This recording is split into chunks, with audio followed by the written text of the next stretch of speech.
నమస్తే, welcome to I witness Telugu news. ఇప్పుడు headlines చూద్దాం. నేడు విశాఖలో సీఎం జగన్ పర్యటన. విజన్ విశాఖ సదస్సులో పాల్గొననున్న జగన్.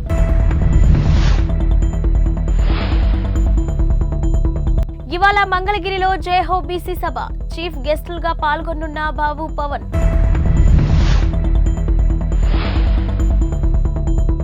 పసిడి ప్రియులకు భారీ ఊరట. స్వల్పంగా తగ్గిన బంగారు ధరలు. ఇక డీటెయిల్స్ చూస్తే తాడపల్లి గూడెంలో టీడీపీ జనసేన ఉమ్మడి సభ సక్సెస్ కావడంతో అదే ఊపులో గుంటూరు జిల్లా మంగళగిరిలో ఇవాళ జయహో బీసీ సభ నిర్వహించనున్నారు. గుంటూరు నాగార్జున విశ్వవిద్యాలయం ఎదురుగా నిర్వహించే జయహో బీసీ సభ ఏర్పాట్లను ఏపీ టీడీపీ అధ్యక్షుడు అచ్చెన్నాయుడు పరిశీలించారు. సభకు టీడీపీ అధ్యక్షుడు నారా చంద్రబాబు నాయుడు, జనసేన అధ్యక్షుడు పవన్ కళ్యాణ్ హాజరు కాబోతున్నారు. రెండు పార్టీలకు చెందిన 19 మంది నేతల కమిటీ తయారు చేసిన ఉమ్మడి బీసీ డిక్లరేషన్ను మంగళగిరి సభలో విడుదల చేస్తారు. ఇక బీసీలను ఆర్థికంగా, సామాజికంగా, రాజకీయంగా అన్ని రంగాల్లో అభివృద్ధి చేయడమే లక్ష్యంగా బీసీ డిక్లరేషన్ తయారు చేశామని రెండు పార్టీల నేతలు అన్నారు. ఇక అధికారంలోకి వస్తే బీసీల కోసం అమలు చేయబోయే పథకాలను సభలో వివరిస్తారు. 3 లక్షల మంది కార్యకర్తలు, అభిమానులు తరలి వస్తారని పార్టీ వర్గాలు అంచనా వేస్తున్నాయి. ఎన్టీఆర్ స్థాపించిన నాటి నుంచి నేటి వరకు తెలుగుదేశం బీసీలకు సముచిత స్థానం కల్పిస్తూ వస్తుందన్నారు అచ్చెన్నాయుడు.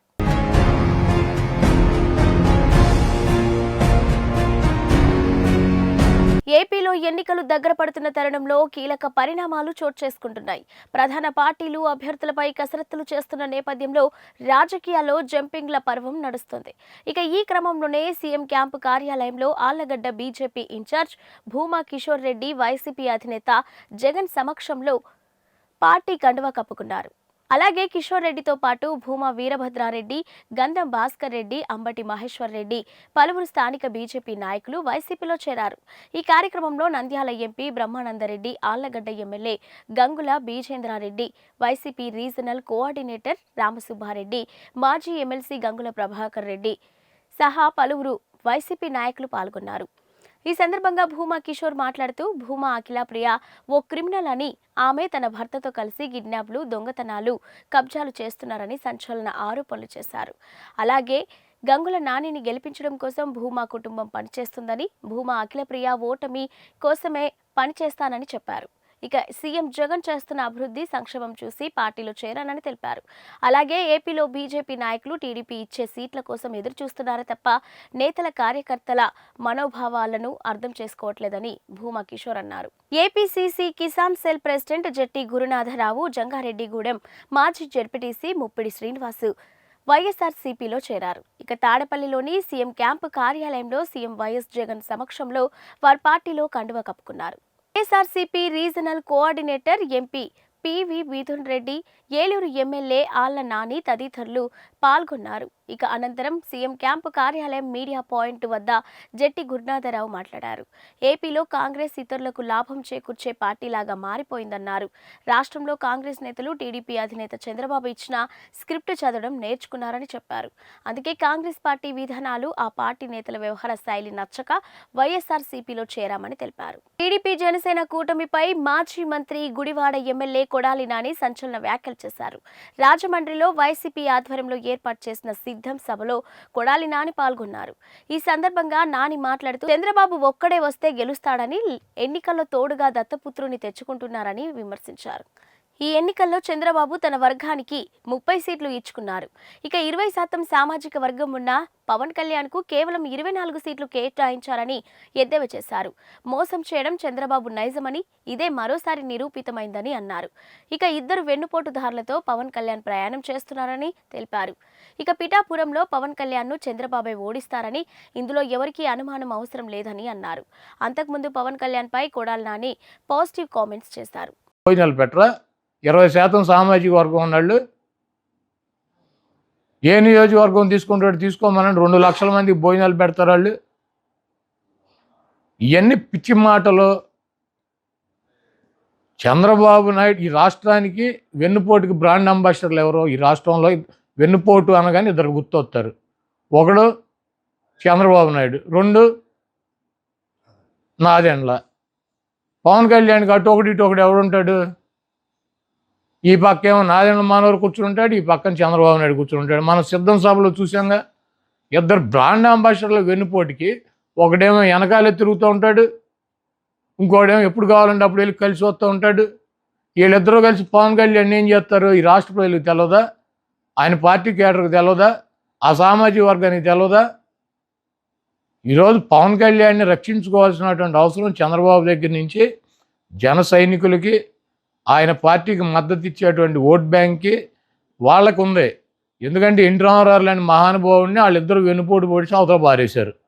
ఈ పవన్ కళ్యాణ్ ఎంత ఆయనతో పోల్చుకుంటే? అధికారంలో ఉండి ముఖ్యమంత్రి పీఠం మీద ఉన్నాడని కోల్దోసి పక్కన పడేశారు ఇద్దరు, నాదెండ్ల నారావారు. పవన్ కళ్యాణ్ ఎంత 24 సీట్లు ఇచ్చి దాంట్లో 14 సీట్లు అసలు ఓడిపోయే సీట్లు ఇచ్చి, చంద్రబాబు నాయుడు ముఖ్యమంత్రి అవ్వాలి, జనసేనకి సీట్లు రాకూడదు, ఆ ఓట్ బ్యాంక్తో ఈయన ఒక 100-150 సీట్లు సాధించాలని నేను ప్రయత్నం. ఇవన్నీ రాష్ట్ర ప్రజలు గమనించట్లేదా? నేను ఒకటే అడుగుతున్నా, నీ సామాజిక వర్గం 3% ఉంది, 30 సీట్లు ఇచ్చుకున్నావు. మాచర్ల ఎమ్మెల్యే పిన్నెల్లి రామకృష్ణారెడ్డిని టీడీపీ అధ్యక్షుడు చంద్రబాబు నాయుడు పల్నాడు జిల్లాలో టార్గెట్గా ఎంచుకున్నట్టు అర్థమవుతుంది. ఇక పల్నాడు ప్రాంతంలోని దాచపల్లిలో జరిగిన రా కదలి రా సభలో చంద్రబాబు రామకృష్ణారెడ్డి అతని సోదరుడు చేస్తున్న అక్రమాల గురించి ఉతికి ఆరేశాడు. చంద్రబాబు పిన్నెల్లి అక్రమాలను ఏకరువు పెడుతుంటే సభకు హాజరైన ప్రజానికం నివ్వెరపోయారు. ఇప్పటివరకు పిన్నెల్లి బ్రదర్స్ అక్రమాలు మాచర్ల ప్రజలకే తెలుసు అనుకుంటున్నారు. అలాంటిది చంద్రబాబు తన ప్రసంగంలో వారి అక్రమాలు ఎత్తి చూపడంతో రాష్ట్రం మొత్తం వారి అక్రమ వ్యవహారం తెలిసిపోయింది. పైగా వైసీపీ ప్రభుత్వం ఏర్పాటు అయిన కొద్ది కాలానికి చిన్న కాకాని సమీపంలో ఉన్న రామకృష్ణారెడ్డి చంద్రబాబును అరే కొజ్జా లాంటి తీవ్ర పదజాలంతో విమర్శించారు. అప్పటి నుంచి పిన్నెల్లి వ్యవహారాలపై చంద్రబాబు దృష్టి సారించారని తెలిసింది. ఇక పిన్నెల్లి అనుచరులు మాచర్లలో అడ్డగోలుగా అక్రమాలకు పాల్పడుతూ వస్తున్నారని ఇప్పటికీ నివేదికలు బాబుకు అందుతూనే ఉన్నాయి. ఇక పేదల ఆస్తులను స్వాధీనం చేసుకోవడం, 100 ఎకరాల ఖాళీ స్థలాలు మాచర్ల ప్రాంతంలో అక్రమాలకు గురయ్యాయని తెలిపారు. అక్రమ మద్యం వ్యాపారం, గ్రానైట్ లారీ కలెక్షన్ లాంటి అక్రమ చర్యలు చేయటంతో పాటు హత్య రాజకీయాలు పిన్నెల్లి ప్రోత్సహిస్తున్నారని కూడా బాబు ధ్వజమెత్తారు. నేను అడుగుతున్నా, ఇప్పుడు ఇదే ఈ నాటకం, ఈ రోజు నాటకం ఆడుతున్నాడు. జగనాసుర రక్త చరిత్ర ఇదే, సాక్షి గెజిట్ ఇదే. నీకు ధైర్యం ఉంటే రా, పెనుగొండకు రా, కదిలి రా, పిలిపించా రా, కదిలి రా.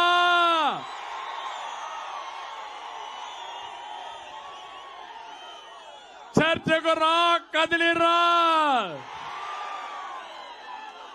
ఎవరు వివేకాన్ని చంపారో చెప్పాల్సిన అవసరం ఉందా లేదా మీకు? మీరు తెలుసుకోవాల్సిన అవసరం ఉందా లేదా మీకు? ఏమయ్యా తమ్ముళ్ళు, హత్యలు చేసే వాళ్ళు ముఖ్యమంత్రిగా అర్హులా? అర్హులా అని మిమ్మల్ని అడుగుతున్నా. ఆమోదిస్తారా అని మిమ్మల్ని అడుగుతున్నా. నీ ప్రాణానికి రక్షణ ఉందా? మీ ఆడబిడ్డల శీలానికి రక్షణ ఉందా? నాకు రక్షణ ఉందా? వేదిక పైన వాళ్ళకి రక్షణ ఉందా? ఇలాంటి దుర్మార్గుడు అవసరమా మనకు? అవసరం లేదంటే గట్టిగా చప్పట్లు కూడా చెప్పండి. తెలుగు ప్రజల ఉనికిని ప్రపంచానికి చాటి చెప్పేలా ఆనాడు ఎన్టీఆర్, చంద్రబాబు పనిచేశారని, కానీ ఇప్పుడు రాష్ట్రంలో దుర్భర పరిస్థితులు చూస్తున్నామని, ప్రజల జీవితాలు గతుకులమయం అయ్యాయని సినీ నటుడు హిందూపురం ఎమ్మెల్యే బాలకృష్ణ వ్యాఖ్యానించారు. పెనుగొండలో ఏర్పాటు చేసిన బహిరంగ సభలో ఆయన పాల్గొన్నారు. వైసీపీ ప్రభుత్వంపై తీవ్ర స్థాయిలో మండిపడ్డారు. వైసీపీ ప్రభుత్వం అధికారంలోకి వచ్చాక పోలవరాన్ని సంవత్సరంలో పూర్తి చేస్తానని ప్రగల్భాలు పలికారని, ఇప్పటికి 4 ఏళ్లు అవుతున్నా పూర్తి చేయకపోవడం మన రాష్ట్రానికి పట్టిన కర్మ అని దుయ్యబట్టారు. అలాగే ఈ 5 ఏళ్లలో అభివృద్ధి చేయకపోగా 13 లక్షల కోట్ల అప్పులు చేశారని, మళ్లీ అప్పులు పుడితే గాని జీతాలు ఇవ్వలేని పరిస్థితికి రాష్ట్రాన్ని తీసుకొచ్చారని విమర్శించారు. సృష్టించడం, అలాగే వాళ్ళ ఒక పైశాచిక ఆనందాన్ని పొందుతుంది ఈ వైకాపా ప్రభుత్వం. మరి ఈరోజు జగన్మోహన్ రెడ్డి విషయానికి వస్తే, అతను బయటే కాదు ఇంట్లో కూడా విషయాల జోలికి వస్తే, మరి మనం ఒకసారి గతం మనం గుర్తు చేసుకోవాలి. మన తెలుగుదేశం పార్టీని గుర్తు చేసుకోవాలి. ముందు అసలు ఈ పసుపు రంగు ప్రాశస్త్యాన్ని మనం గుర్తు తెచ్చుకోవాలి. పసుపు శుభ సంకల్పం, పసుపు ఆనందాల వేడుకకు ఆహ్వాన గీతం, పసుపు ఆరోగ్యానికి గొప్ప ఆయుర్వేద ఔషధం, మన పసుపు సంక్షేమానికి నిర్వచనం, మన పసుపు అభివృద్ధికి నిదర్శనం, మన పసుపు ఆత్మ గౌరవానికి ఎగరేసే కేతనం, మన పసుపు ఆత్మాభిమానానికి నిలువెత్తు రూపం, మన పసుపు ఆత్మవిశ్వాసానికి నిజమైన సంతకం. మన ప్రభుత్వం రాయలసీమను రాయలసీమగా చేస్తే ఈ ప్రభుత్వం రాయలసీమను నెత్తుటి గాయాల సీమ చేసింది. మన ప్రభుత్వం పగల సెగలను చల్లార్చి రాయలసీమను శాంతి నికేతంగా మారిస్తే ఈ ప్రభుత్వం కత్తులు మొనల మీద నెత్తులను చిందించింది. మన ప్రభుత్వం కాలువల్లో కృష్ణమ్మను ప్రవహింపజేసి బీటలు వారిన రాయలసీమ బీడు భూములను సస్యశామలం చేసింది. ఈ ప్రభుత్వం ముఠాకక్షలను పెంచి పోషిస్తూ కాలువల్లో నెత్తుటి వరదలు బారించింది. మన ప్రభుత్వం అభివృద్ధికి పెద్దపీట వేసి కియా లాంటి భారీ పరిశ్రమలను, ఐఐటి లాంటి జాతీయ విద్యా సంస్థలను నెలకొల్పితే ఈ ప్రభుత్వం వాటిని అభివృద్ధి చేయకపోగా వాటిని నిర్లక్ష్యంతో నిర్వీర్యం చేసింది. సిద్ధం అన్నాడు జగన్. దేనికి సిద్ధం? బాబాయిని చంపేసి తల్లిని చెల్లిని గెట్టేసి బాబాయిని చంపిన నిందితులను కాపాడుతూ చెల్లికి ద్రోహం చేశావు. వారికి సమాధానం చెప్పడానికి సిద్ధమా? ప్రతి ఏటా జాబ్ క్యాలెండర్ ఇస్తానని నమ్మి బలికి కొత్తవి రాకపోగా ఉన్న పరిశ్రమలను వెళ్ళగొట్టి గంజాయికి బానిసలు చేసిన యువతకు సమాధానం చెప్పడానికి సిద్ధమా? అధికారంలోకి వచ్చిన వారం రోజుల్లో సిపిఎస్ రద్దు చేస్తామని హామీ ఇచ్చిన ఉద్యోగులకు సమాధానం చెప్పడానికి సిద్ధమా? రాష్ట్రానికి రాజధాని లేకుండా 3 రాజధానుల పేరుతో అమరావతి రైతుల త్యాగాన్ని అవహేళన చేసి నువ్వు రైతులకు ప్రజలకు సమాధానం చెప్పడానికి సిద్ధమా? నా ఎస్సీ, నా బీసీ, నా మైనారిటీ అని చెప్పుకు తిరిగే నువ్వు దళితులను చంపి డోర్ డెలివరీ చేసిన వారిని కాపాడుతూ ఒక ఫ్యామిలీ రైలు కింద పడి ఆత్మహత్య చేసుకున్న కుటుంబానికి సమాధానం చెప్పడానికి సిద్ధమా? తిరువూరు టీడీపీ అభ్యర్థి కొలికపూడి శ్రీనివాసరావును ఉద్దేశించి ఎంపీ కేశినేని నాని సంచలన వ్యాఖ్యలు చేశారు. అమరావతి ఉద్యమం పేరిట చంద్రబాబు పంపిస్తే హైదరాబాద్ నుంచి వచ్చాడని కేశినేని తెలిపారు. అప్పుడు చంద్రబాబు చెబితే తానే ఆయనను 3 నెలలు హోటల్లో పెట్టానని, అతని అరాచకాలు భరించలేక హోటల్ వారే గగ్గోలు పెట్టేవారని ఆయన చెప్పారు. అదే హోటల్లో ఉండి అరాచకాలు చేస్తూ ఉంటే ఆ హోటల్ ఖాళీ చేపించండి అంటూ ఆ హోటల్ వాళ్ళు బ్రతిమలాడే పరిస్థితికి వచ్చారన్నారు. ఇక హోటల్ ఖాళీ చేపించడానికి తాను నానా ఇబ్బందులు పడాల్సి వచ్చిందన్నారు. అమరావతి ఉద్యమం పేరిట రైతుల దగ్గర సైతం చందాలు వసూలు చేసేవాడన్నారు. టీవీలో మాట్లాడుతున్న ఒక అతనిపై లైవ్ లోనే చెప్పుతో కొట్టాడన్నారు. ఇక చంద్రబాబుకు తిరువూరు అంటే చాలా కోపమని కేశినేని నాని అన్నారు. ఇక్కడ టీడీపీలో అలీబాబా 40 చోర్లు ఉన్నారని, ఎందుకంటే వాళ్లకు కొత్తవారు వస్తే డబ్బులు కావాలి కాబట్టి ఆయన అన్నారు. అట్లాగే దొంగల్ని ఈ తిరువూరు నెత్తి మీద రుద్దిన చంద్రబాబు నాయుడు గారు అనుకోవాలి ఇదంతా కూడా. కాబట్టి అతను నిన్న మొన్న మన స్వామిదాస్ గారి గురించి చెప్పాడంట. అందుకని నేను ఇవన్నీ నిజాలు చెప్తున్నా.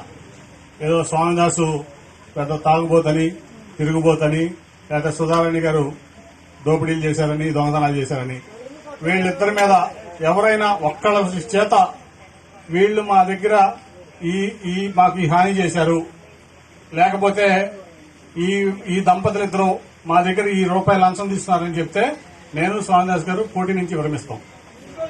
ఒక్కళ్ళు ఈ తిరువూరు నియోజకవర్గంలో కాదు, ఈ రాష్ట్రంలో స్వామిదాస్ గారి వల్ల మేము ఇబ్బంది పడ్డాం.